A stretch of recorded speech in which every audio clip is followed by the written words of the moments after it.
In this video, I'm going to show you how to share a Google Calendar via link step by step so you can let other people view your schedule quickly and easily. This is really useful if you want to share an event calendar with a team, a class, family members, or anyone who needs access without sending individual invites. If this tutorial helps you, go ahead and hit the like button and subscribe for more simple software guides just like this.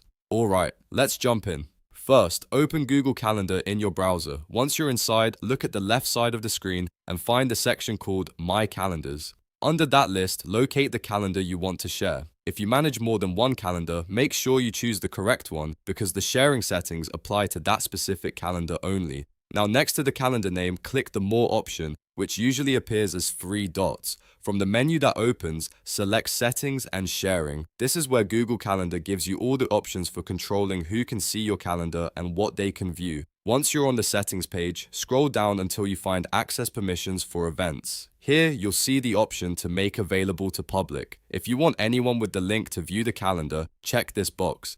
Just keep in mind that making a calendar public means it can be accessed more broadly, so only use this setting if you're comfortable with that level of visibility. After enabling public access, Google Calendar will let you choose how much detail people can see.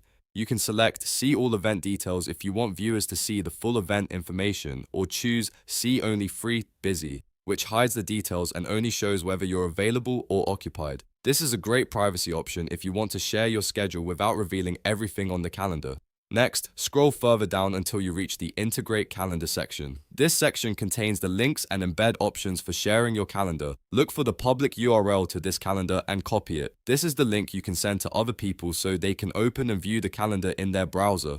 Once you've copied the public link, you can paste it into an email, a message, a website, or anywhere else you want to share it.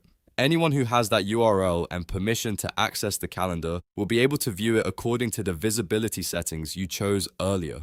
And that's it. You now know how to share Google Calendar via link. It only takes a few steps, and once it's set up, it makes sharing your availability or important dates much easier. If this video helped you, please hit like, subscribe, and leave a comment if you want more Google Calendar tips and tutorials. Thanks for watching.